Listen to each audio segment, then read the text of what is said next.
ఇండియాలోనే #1 varicose veins hospital Avis vascular centre.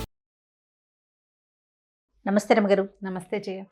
రమగారు, Krishnashtami కూడా ఉంది మనకి శ్రావణ మాసంలోని. కానీ ఎన్ని పండుగల గురించి మాట్లాడుకున్నాం, పర్వదినాల గురించి కదండి. శ్రావణ మాసం మొత్తం ఏదో ఒక విశిష్టత ఉంటూనే ఉంది. అవును. సో అందులో భాగంగా మనం కృష్ణాష్టమి, కృష్ణ పూజ, శ్రావణ బహుళాష్టమి, గోకులాష్టమి, అర్ధరాత్రి పుట్టాడు కృష్ణ పరమాత్మ. కృష్ణుడు పూజ చేసుకోవటం, ఎవరికి ఎంత శక్తి ఉంటే అంత చిన్న పూజ. కృష్ణాష్టకం చదువుకుని కృష్ణుడికి ఏదైనా, మనకి అబ్బాయి అవేవి లేవు మన దగ్గర, అటుకులు బెల్లం ఉంటే పెట్టుకోవచ్చు నైవేద్యం. అంతే. అటుకులు బెల్లము, పాలు పంచదార, పెరుగు, నెయ్యి, వెన్న, మీగడ ఇవన్నీ పెట్టుకోవచ్చు. ఇంకా నువ్వు చెయ్యి పాలకాయలు, కజ్జికాయలు, ఆకాయలు, ఈకాయలు, కాయపొడి ఏవి కావాలంటే అవి ఏవి పెట్టినా సరే. ఏవి పెట్టలేవు నువ్వు, పుట్టు ఒక గ్లాస్ పాలు పెట్టు, మనస్ఫూర్తిగా దండం పెట్టుకో, చక్కగా పూజ చేసుకుని రంగబల్లులు తీర్చి ఇల్లంతా కృష్ణపాదాలు వేసి బియ్యం పిండిలో చెయ్యి ముంచి ఇలా వేయటం. తర్వాత ఇట్లా అంటాం. అప్పుడు ఓ పాదం, కృష్ణుడి పాదం, బాలకృష్ణుడి పాదాలు వచ్చేలాగా ఇంట్లో పాదాలకి ముగ్గేసుకోవటం. ఇట్లా ఇట్లా గల్లుగల్లుగా ముగ్గేస్తారు. ముగ్గేసుకుని కృష్ణుడు లోపలికి వచ్చేలాంటి ఏర్పాటు చేసి ఆయనే నడిచొస్తాడని భావించి చక్కగా బోల్డ్ అన్ని చెప్పన్ భోగ్ సమర్పించటం. ఇన్ని రకాలు 56 నైవేద్యాలు, ఇన్ని రకాల నైవేద్యాలు సమర్పించటం. లేదా 9 నైవేద్యాలు, 11 నైవేద్యాలు, 18 నైవేద్యాలు, ఎన్నో సమర్పణ, బోళ్ళంత పని చేయటం. సాయంకాలం పూజ చేసుకుంటాం కృష్ణాష్టమికి. సాయంత్రం పూట, అష్టమి నాటి సాయంకాలం. రోహిణి నక్షత్రం కూడా ఒకసారి కలుస్తుంది, ఒకసారి కలవదు, కానీ అష్టమి నాడే చేసుకుంటాం, గోకులాష్టమి చేస్తాం. చక్కగా కృష్ణుడికి సంబంధించిన పాటలు పాడడం, చిన్న ఉయ్యాలు వేయటం, ఆ ఉయ్యాలు ఊపుతూ లాలి పాటలు పాడడం, అంతా మన సంతోషం, భగవంతుడి పట్ల మనకున్నటువంటి ప్రీతిని చూపించుకోవటమే అంతే కృష్ణాష్టమి పూజ. ఆసక్తి ఉన్నవాళ్ళు బాగా ఘనంగా చేసుకుంటారు. అవకాశం లేకపోయినా కూడా చిన్న పూజ అయినా, పొద్దుటి పూట అయినా ఒక దీపారాధన చేసి కృష్ణుడికి ఏమైనా ఇది పెట్టి, తర్వాత ఒక నెమలి పింఛం ఉంటే అది దేవుడి దగ్గర సమర్పించి ఒకరోజు, మన దగ్గర కృష్ణుడి పటం ఉందనుకో, ఒక నెమలి పింఛాన్ని కూడా సమర్పించవచ్చు, ఆయనకు అది కూడా ఇష్టం.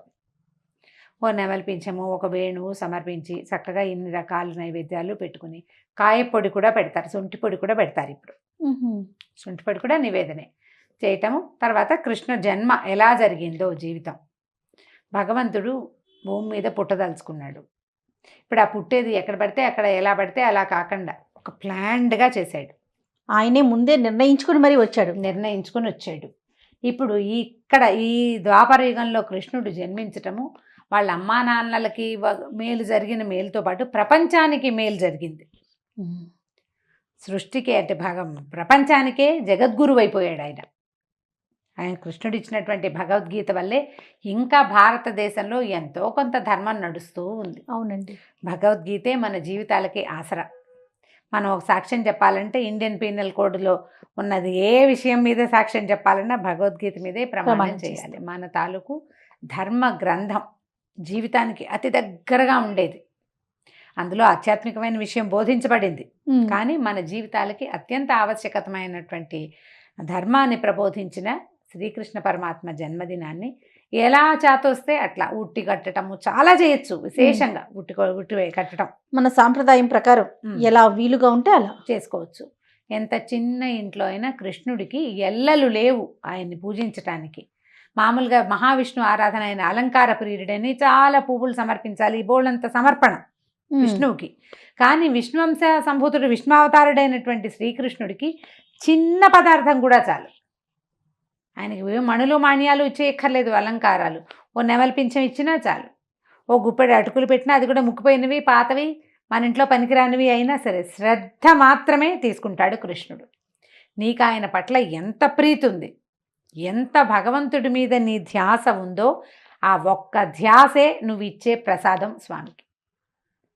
నువ్వు ఒక భగవంతుడి మీద ధ్యాస ఉంటే నువ్వు తప్పులు చెయ్యవు. చూడు, ధర్మ ప్రవర్తన ఉంటుంది. భగవంతుడి మీద ప్రీతి ఉన్నవాడి, భయం ఉన్నవాడి పరిస్థితి వేరు. ఇక్కడ మనకు కావాల్సింది భయం కాదు, భక్తి. భక్తి, ప్రీతి, అవ్యాజమైన అనురాగం భగవంతుడి మీద. అతడి వల్లే మనం ఇలా ఉన్నామన్న ఒక ధ్యాస. మనలాంటిదే ప్రపంచమంతా అనే ఒక ఆలోచన. నువ్వు నేను కూడా ఒకలాగానే పుట్టాం, రూపాలు వేరు, మనమంతా ఒక దాంట్లో ఇంచే వచ్చాం. మనం భగవద్గీత కనుక స్పష్టంగా చదువుకుంటే, దాని అర్థం తెలుసుకుంటే, ప్రపంచంలో అందరూ ఒకటేలాగా కనిపిస్తారు. అది అర్థమయ్యేలాగా చెప్పాడు కృష్ణుడు. అంచేత ఈ రోజున చక్కగా కృష్ణాష్టమి పర్వదినాన కృష్ణుడిని తలుచుకుంటూ చక్కటి పూజా విధానంతో షోడశోపచారాలు చేసి ఎన్ని రకాల ప్రసాదాలు నైవేద్యాలు పెట్టుకుని పిల్లల్ని కేకలేయకుండా ఇతరులను నిందించకుండా మనం ఎప్పుడు చెప్పుకునేటట్టుగానే పోట్లాడుకోకుండా, పర్వదినాల్లో పోట్లాడుకోవడం మానేసినా శ్రావణ మాసం అంతా మనకు అలవాటైపోతుంది. అంతే. పోట్లాడుకోకుండా ఉండాలి. చూడు, శ్రావణ సోమవారాలు, శ్రావణ మంగళవారాలు, బుధ గురు ఖాళీ, మళ్ళీ శుక్రవారం, మళ్ళీ శ్రావణ శనివారాలు కదా. ఈసారి సప్తములు, భాను సప్తములు వచ్చినాయి. అంటే ఆదివారము సప్తమి నక్షత్రం వచ్చింది ఈ నెలలో రెండూను. కాబట్టి భాను సప్తమి సూర్యుడికి అత్యంత ప్రీతిపాత్రమైన దినం. కాబట్టి ఆ రోజు కూడా జాగ్రత్తగా ఉండాలి. మళ్ళీ సోమవారం వచ్చేస్తుంది. మధ్యలో మనకి ఎన్ని వచ్చినాయి? వరలక్ష్మి వ్రతం వచ్చింది. వరలక్ష్మి వ్రతం చాలా ఇంపార్టెంట్ కదా. అక్కడి నుంచి ఏమో రాఖీ పౌర్ణమి వచ్చింది, పొలాల అమావాస్య ఉంది. ఇది కాకుండా మధ్యలో కృష్ణాష్టమి వచ్చింది. కృష్ణుడి పుట్టినరోజు అంటే మామూలుగా మన ఇంట్లో పుట్టినరోజుకి మనం ఎన్ని జాగ్రత్తలు పడతాము? ముందు ఒక 4 రోజులు, వారం ముందు నుంచే ప్రిపరేషన్లు మొదలు. అవును. బట్టలు కొనాలి, డ్రెస్సులు కుట్టించాలి, కేక్ ఎక్కడో బుక్ చేయాలి, వచ్చి ఆ బిస్కెట్లు ఎక్కడి నుంచో తెచ్చుకోవాలి, ఎవరెవరికి పిలవాలి, ఎవరెవరిని ఏం చేయాలి, ఇవన్నీ ఆలోచిస్తాం. మరి కృష్ణుడి పుట్టినరోజుకి మాత్రం వద్దు అవన్నీ. ముందు దాంట్లో జాగ్రత్తగా మీరు ఏం చేయాలి? మొదట పోట్లాడుకోవడం, తిట్టడం మానేయాలి. అవే జాగ్రత్తలు. ఇది వహించి ఈ రోజున చక్కగా పూజ చేసుకోవటం. పిల్లలకి ఏదైనా కృష్ణ శతకం కానీ చిన్న పద్యాలు అవి నేర్పించండి. ఈ సందర్భంగా మనం ఏం చేయొచ్చు అంటే తెలుగు పద్యాలు కూడా బోళ్ళన్ని పద్యాలు ఉన్నాయి. ఏంటి, నీవే తల్లి తండ్రి, నీవే నా గురువు దైవము, కృష్ణుడు నిజముగా కృష్ణ అంటది. కృష్ణుడు చివరొస్తాడనమాట. అట్లాంటి పద్యాలు కానీ, లేదా వసుదేవ సుతం దేవం కంసచాణూరమర్దనం దేవకీ పరమానందం కృష్ణం వందే జగద్గురుం, జగద్గురు అయిన కృష్ణుడికి నమస్కారం చేస్తూ ఆ శ్లోకాలని పద్యాల్ని పిల్లలకి నేర్పించండి. ఈ సంవత్సరం నేర్పిస్తే వచ్చే సంవత్సరం కృష్ణాష్టమికి పిల్లలే చెప్పేస్తారు చక్కగా. ఒట్టిగా 8 శ్లోకాలు, తర్వాత 2 ఫలశ్రుతి 10 శ్లోకాలు చిట్టివి అలాంటివి నేర్పించండి. మీరు చదువుకోండి, కృష్ణుడికి సంబంధించిన గాథలను చదువుకోండి, భగవద్గీత చదవండి, భాగవతంలో కొన్ని పద్యాలు కానీ కొన్ని ఘట్టాలను కానీ చదువుకోండి. కృష్ణుడు ఎలా జన్మించాడు, ఎట్లా ఆయన ప్రస్థానపు నడక, ఏ విధంగా ధర్మ సంస్థాపనకి ఎట్లా ప్రయత్నం చేశాడు, దానికోసం ఆయన ఎన్ని రకాల ప్రయత్నాలు చేశాడు ధర్మాన్ని స్థాపించడానికి, ఎట్లా ధర్మం పక్కన నిలబడింది, ఆయన ఎట్లా నుంచున్నాడు, దాన్ని తలుచుకోండి. కృష్ణాష్టమి రోజున మనం చేయవలసింది అదే. మామూలుగా మన పిల్లలు పుట్టినరోజు నాడు మనం తలుచుకుంటూ ఉంటాం. ప్రెగ్నెన్సీ, డెలివరీ, ఆ రోజు ఏమైంది జ్ఞాపకం చేసుకుంటాం కదా, అంతా. అవునండి. అలాగే ఈ కృష్ణాష్టమి రోజున భగవంతుడు ఏ రకంగా మనుషుల కోసం ఎలా నేల మీదకి దిగాడు. ఒక తల్లికి పుట్టాడు, ఒక రాజకుమారుడిగా పెరగవలసిన వాడు ఒక కటకటాల్లో పుట్టడం, అక్కడి నుంచి పోయి మట్టిలో పొరలాడే, గోధూళిలో పొరలాడవలసిన అవసరం ఆయనకి ఎందుకు వచ్చింది? ఆయన అది ఎందుకు తీసుకున్నాడు? అక్కడికి వెళ్ళాడు. అది కూడా చూడు, భక్తులకి, ఆమె యశోదాదేవి పూర్వజన్మలో భక్తురాలు, ఆమెను కరుణించడానికే అక్కడికి వెళ్ళాడు. ఆ వచ్చిన ప్రతి రాక్షసుడిని సంహరించాడు. దుష్ట శిక్షణ చేస్తూనే ఉన్నాడు చిన్నప్పటి నుంచి. అవును. క్రమంగా పెరిగాడు. మళ్ళీ వాళ్ళ అమ్మ దగ్గరికి చేరాడు, సొంత తల్లి దగ్గరికి చేరాడు.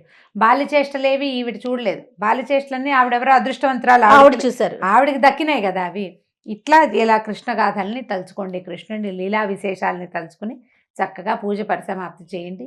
ప్రసాదం అందరికీ వినిమయం చేసేందుకు పెద్దగా అవకాశం లేదు కాబట్టి కొంచెం కొంచెం చేసుకోండి. 2 ప్రసాదాలు చేసుకున్నా సరే, చేయలేని స్థితి అలవాటు లేకపోతే ఒక్క గ్లాసెడ్ పాలల్లో కాస్త పటిక బెల్లం కానీ పంచదార బెల్లం కానీ వేసి నైవేద్యం పెట్టుకోండి. ఆరగింపు చేయటం, కృష్ణుని తలుచుకుని చక్కగా కృష్ణాష్టమి జన్మదినాన్ని, కృష్ణుని యొక్క జన్మదినాన్ని హ్యాపీ బర్త్డేగా చేసుకెళ్ళిపోండి ముందుకి. రమగారు, ఈ సందర్భంగా కృష్ణుని యొక్క లీల ఒకటి మన ప్రేక్షకులకు అందిద్దామండి. దామోదర లీల చెప్దాం. అలానే కృష్ణుడు అల్లరివాడు చిన్నప్పటి నుంచి. ఏం చేసేవాడు? వాళ్ళ ఇంటికి వీళ్ళింటికి వెళ్ళిపోతుంటాం. వాళ్ళ ఇంట్లో వెన్న తినేయటం, వీళ్ళ ఇంట్లో పాలు తాగేయటం, వాళ్ళ దూడని పాలకి వదిలేయటం, తను వెన్న తినేసి ఆ వెన్న తీసుకెళ్ళి ఆ ఇంటి ఆవిడ కోడలు మూతికి పూసేసేయటము, పక్కపక్కన పడుకున్న వాళ్ళకి జళ్ళు ముడేసేయటము, కోతి పనులు అంతా అల్లరి చేస్తూ ఉండేవాడు బాగా. అయితే వాళ్ళ అమ్మకి అందరూ వచ్చి చెప్తున్నారు ప్రతి వాళ్ళు, ఏమి పిల్లాడు ఇట్లా అల్లరి చేస్తున్నాడు, ఏం పిల్లాడమ్మా, మేము పళ్ళైపోతున్నాం మీ పిల్లాడితోటి, అసలు ఈ ఊళ్ళో ఇంచే వెళ్ళిపోతాం అని. అసలు ఎంత బాగుంటాయి. ఓయమ్మ నీ చిన్ని కుమారుడు, మా ఇంటను పాలు పెరుగు మన నీడమ్మా, ఇలాంటి పద్యాలు. మా ఇంట్లో పాలు పెరుగు బతకనిట్లేదు, పిల్లాడు చచ్చిపోతున్నాం, ఇక్కడి నుంచి వెళ్ళిపోతామన్నారు. అనేసరికి ఆవిడ విసుగు పుట్టింది, పిల్లాడు అల్లరి ఎక్కువైపోయిందని. కేకలేసింది. సరే ఏమైంది, ఇప్పుడు వెన మజ్జిగ చిలుక్కుంటుంది. మజ్జిగ చిలుకుతుంటే పిల్లాడు గబగబా వచ్చాడు. ఇప్పటికి 4-5 ఏళ్ల వాడు, తల్లిపాలు తాగే అలవాటు ఉన్నది ఇంకా పోల. రా పాలిద్దు కానీ నాకు అని పిలిచాడు. పిలిచేసరికి వెన్న చిలుకుతున్నాను ఉండు అన్నది. వినలేదు. సరే ఒళ్ళో వేసుకుంది. ఆ వెన్న పక్కన పెట్టింది, ఒళ్ళో పెట్టుకుంది. ఇంతలో ఏమైంది, పొయ్యి మీద పాలు పెట్టింది, పాలు పొంగిపోతున్నాయని ఒళ్ళో ఉన్న పిల్లాడిని దింపేసింది. నిజానికి వీళ్ళకి పాలు అవసరం కాదు, మామూలుగా అన్నం తినేసే పిల్లవాడు. అదొక అలవాటుగా తల్లిపాలు తాగే అలవాటు ఉన్న పిల్లలు ఉంటారు కదా. ఈవిడేం చేసింది, పాలు పొంగిపోతున్నాయని బలవంతంగా ఈ పిల్లాడిని దింపేసింది ఒళ్ళో ఇచ్చి. వెళ్ళు నువ్వు ఉండు అని అనేసరికల్లా ఈవిడ లేచి వెళ్ళిందా, ఈయనకు ఒళ్ళు మండిపోయింది. వెళ్ళిపోయిందని కోపంతో ఏం చేశాడు, పక్కన కర్ర తీసి మజ్జిగ కుండ పగలగొట్టేశాడు. పగలగొట్టేసి ఇంత వెన్న తీసాడు, అందులో మజ్జిగ వెన్న పడింది. వెన్న తీసాడు, అక్కడి నుంచి పట్టుకెళ్ళి కోతి పిల్లలు ఏవో కనపడితే వాటికి తినిపిస్తున్నాడు. ఈవిడ ఆ పాలు దించి వెనక్కి వచ్చేసరికి ఏముంది, ఇల్లంతా మజ్జిగ వెన్న ముద్దలు అక్కడక్కడ తేలుతూ. తీరా కొడుకేడని వెతుక్కుంటే ఓ మూల కూర్చున్నాడు, ఓ గట్టు మీద అక్కడున్న కోతి పిల్లకి వెన పెడుతున్నాడు. వీడి మూతి నిండా వెన్న ఉంది, పిల్లాడి మూతి నిండా కోతికి కూడా పెడుతున్నాడు. ఆయనకు ఒళ్ళు మండిపోయింది. ఇంత పిచ్చెల్లరి చేస్తావు నువ్వు, అందుకే వాళ్ళంతా ఈ ఊళ్ళో నుంచి వెళ్ళిపోతామంటున్నారు. పట్టు నిన్ను ఇట్లా కాదు, నిన్ను కట్టేస్తాను, నువ్వు ఇక్కడ ఉండాలంతే. ఇప్పుడు ఇక్కడ తిన్నావా, పాలు తాగేవు, పొద్దున్న తిన్నావు, పాలు తాగేవు, ఇవన్నంతా తినేసావు, మళ్ళీ వాళ్ళు ఎవరింటికో వెళ్ళి ఏదో ఒకటి చేస్తావు నువ్వు. వాళ్ళతో పడలేకపోతున్నానని ఏం చేసింది, అటు ఇటు వెతికి ఒక తాడు పట్టుకొచ్చింది. మామూలుగా ఈ వెన్న చిలికేటప్పుడు కవ్వాల వాటికి ఇంత పొడుగు తాళ్ళు ఉంటాయి. ఒక 3 చుట్లేసి 2 కొసలు పట్టుకుని ఇట్లా తిప్పడానికి ఆవిడ ఏం చేస్తే ఒక కవ్వపు తాడు తీసి నడువు కట్టి రోల్కేసి కడదాం అనుకుంది. ఈ కట్టబోతే ఆ నడువుకి తిరగటల్లా. ఇంత పిల్లాడు ఎంతున్నాడు, 4-5 ఏళ్ల వాడు, ఎంత బొజ్జ ఉంటుంది, ఎంత కాస్త బొద్దుగా ఉన్నా చిన్న బొజ్జ. ఈ తాడు తిరగదే, ఇంకో తాడు తెచ్చి దీనికి ముడేసింది యశోదాదేవి. మళ్ళీ ముడైపోయింది, ఇంకా రాలా. ఆవిడకి అర్థం కావటల్లా. పిల్లాడు చూస్తే చిన్న పిల్లాడు, వీడి నడుము ఎందుకు తిరగటం లేదు, నడుము బొజ్జ చుట్టూ తిరిగి రావాలి కదా, తాడు రావటలా. ఇంకా తెచ్చింది, ఎన్ని తాళ్ళు తెచ్చినా ఈ నడుము చుట్టూతా తిరగటం లేదు. ఆవిడకి ఆయాసం కోపం వచ్చేసింది. పైగా పని చేసుకుంటూ ఉంది. గబగబా లేచి పాల కోసం వెళ్ళిందా. ఈ హైరానికి ఆవిడ ఎగశ్వాస వచ్చేస్తోంది. ఎప్పటికీ తాడు ముడిపడట్ల, తాడు నడుము తిరగటం లేదనమాట. నడుము తిరిగి రావాలి కదా. ఈ దామ ఉదరుడు కట్టబడినటువంటి బొజ్జ కలిగిన వాడు. ఎంతసేపు ప్రయత్నించినా ఆవిడికి ఆయాసం వచ్చి విసిగిపోయిన తర్వాత అప్పుడు వదిలేశాడు. అమ్మ పాప అమ్మ బాధపడుతోందని ఊరుకున్నాడు. తాడు కట్టనిచ్చాడు. కట్టిన తర్వాత ఏం చేసింది, అక్కడ ఉన్న ఒక రోలు కట్టింది. కదలకుండా కూర్చో ఇక్కడ అని చెప్పి ఆవిడ పని చేసుకోవడానికి వెళ్ళిపోయింది. ఇక తోస్తుందా ఈయనకి, కాసేపు అటు ఇటు చూశాడు. ఆ పిల్ల కోతలు అక్కడ వెన్న తిన్నాయి, అవి వెళ్ళిపోయినాయి. వాటి కోసమని బయలుదేరాడు. అవి రోలు లాక్కుంటున్నాడు తనతో పాటు. రోల్ అంటే బరువైన వస్తువు, మరి చిన్నదిగా ఇంత ఉండదు, కింద పెద్ద మట్ట ఉండి పైకి రోలు ఉంటుంది. ఈ ఊపు ఈ బరువుకి ఆగటానికి కింద మట్టం పెద్దదిగా ఉంటుంది. అవును, అంత పెద్ద దాన్ని లాక్కెళ్ళిపోయాడు. ఆ లాక్కెళ్తూ ఏం చేశాడు, దూరంగా చెట్లు ఏవో ఉంటే ఆ చెట్ల మధ్యలో నుంచి లాగేశాడు. మద్ది చెట్లు ఉన్నాయి అక్కడ 2, చాలా పెద్దవి, పాతవి, ఎప్పటివో ఆ చెట్లు. ఆ చెట్ల మధ్యలోకి వెళ్ళి దూరేశాడు. పిల్లాడు ఎందుకు పాకుండా నడుచుకుంటూ లాక్కొని పోయాడు. మరీ పెద్దగా మా నడకరాని పిల్లవాడు కాదు, 4 ఏళ్ళు వచ్చినాయి కదా. దాంట్లోంచి అవతలకి వెళ్ళిపోయాక దాన్ని ఇట్లా బలంగా లాగడానికి ప్రయత్నం చేసేసరికల్లా ఆ రోలుకి ఏమైంది, ఆ రోలు మధ్య భాగం ఉంటుంది కదా, అది మధ్యలో ఇరుకుని రోలు అటు ఇటు కాయలు కొసలు ఉంటాయిగా, అవేమో చెట్లకు కాసేసిన చెట్ల మధ్యలో ఉంది. దాన్ని లాగేసరికల్లా చెట్లు భెళ్ళున విరిగి పడిపోయింది. విరిగి పడంగానే ఆ 2 చెట్లలోంచి కుబేరుని కుమారులైనటువంటి నలకూబర మణిగ్రీవులు, 2 మణికంధర్లు, మణిగ్రీవుడే బయటకు వచ్చారు. 2 గంధర్వులు. వాళ్ళు ఎప్పటి నుంచో ఈ మద్ది చెట్లుగా పడున్నారు. నారద మహర్షి శాపం వల్ల ఇలాగా మోటుగా ప్రవర్తించారని చెట్లై పడిపోయి ఉండండి అని శపించాడు. ఆ మద్ది చెట్ల 2 మధ్యలోంచి లాగేశాడు. ఇది కాస్త పడిపోయి విరిగి వాళ్ళకి శాపావసానమైంది. కృష్ణుని యొక్క బాల్య లీలలతోటి శాపావసానం జరిగింది. వాళ్ళిద్దరూ వెళ్ళిపోయారు. ఈ పెళ్ళుమని మోత వినబడింది. పిల్లాడికే ఉవ్వమని కేక పెట్టాడు. మరి బాలుడు కదా, పెద్ద కేక పెట్టి ఏడవటం మొదలుపెట్టాడు. వాళ్ళ అమ్మ పరిగెత్తుకుంటూ వచ్చింది. జనాలంతా పెళ్ళాడుతూ, చెట్లు పడిపోతే చిన్న శబ్దం రాదు కదా, అందరూ చేరారు. ఆ చెట్ల మధ్యలో ఉన్న రోలుకి కట్టున్న పిల్లాడు గబగబా ఒడిదేశారు. ఇంకా నయం, ఈ చెట్టు కనుక పిల్లాడి మీద పడితే ఏమైనా ఉందా, చెట్లకేం అది ఏనాటివో ముసిలి చెట్లు, అవి అసలు కొసలు లేచున్నాయి. ఏదో లాక్కెళ్ళాడు బలంగా, తగిలి పట్టు వదిలేసినాయి. అంతేగాని చెట్లని లేపటం బాలుడు వల్ల అవుతుందా అని అనిపించాలి వాళ్ళకి. అలాంటి విష్ణుమాయలోనే, కృష్ణమాయలోనే వాళ్ళందరినీ ఉంచాడు ఆయన. బాలుడికి ఇలాంటి శక్తి ఏమిటి అని వాళ్ళని ఆలోచించనివ్వాలి. ఇంత పెద్ద రోల్ ని ఎలా తీసుకెళ్లాడు అన్న ఆలోచన కూడా రాలా ఆవిడికి. ఏదో లాక్కెళ్ళాడు అంతే. అంతే. ఆవిడ ప్రతిసారి జరిగింది మర్చిపోతూ ఉండేది. ఆవిడే కాదు, ఆ గోకులంలో ఉన్న వాళ్ళందరూ అంతే. ఒక వాక్యం అనుకుంటారు, అయ్య బాబు ఇంతంత చెట్లు ఎలా లాగేశాడు, ఆ తర్వాత ఇంకేం లేదు. ఆ వాక్యం అవ్వంగానే ఇక తర్వాత వాళ్ళకి ఇది అసాధ్యమని, ఈ పిల్లాడు ఇలా అలా రీజనింగ్లోకి కానీ లాజిక్లోకి కానీ వాళ్ళని వెళ్ళనివ్వాల. ఎప్పుడు ఆ మాయలోనే ఉంచేవాడు. కాబట్టి ఆయన చిన్నప్పుడు అన్ని లీలలు చేశారు. అప్పుడు ఈ పిల్లాన్ని తీసుకొచ్చుకున్నారు, మళ్ళీ అంత భూమి మట్టి తీసి రక్ష పెట్టారు. అయ్య బాబాయ్ కాస్తుంటే ఏమైపోయేది, చెట్టు పడిపోయేది అని చెప్పి తీసుకొచ్చేసారు. ఈ దామోదర లీలనే, దామోదరుడినే మనం కార్తీక దామోదరుడిగా కథ చెప్పుకుంటాం. కార్తీకంలో ప్రార్థించవలసిన వాడు నడుముకి కట్టబడిన తాడు కలిగినటువంటి కృష్ణ పరమాత్మ. కార్తీక మాసంలో దామోదరుడే స్వామినే తలుచుకోవాలి. నామధేయం కార్తీక దామోదరుడు అని చెప్తారు. ఈ లీలని స్మరించుకుంటే కార్తీక మాస ఫలితం లభిస్తుంది. భగవంతుడు భక్తులకి ఎట్లా దొరుకుతాడంటే ఆయన్ని కట్టగలిగే సాధనమే లేదు ప్రపంచంలో. ఆయనకి రూపం లేదు. అటువంటి వాణ్ణి తన ప్రేమతో ఒక తల్లి కట్టేసింది అనమాట.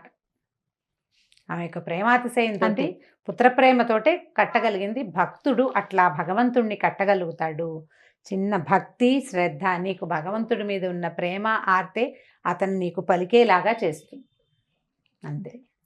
చాలా బాగుంది రమ్మ గారు. నమస్తే. నమస్తే.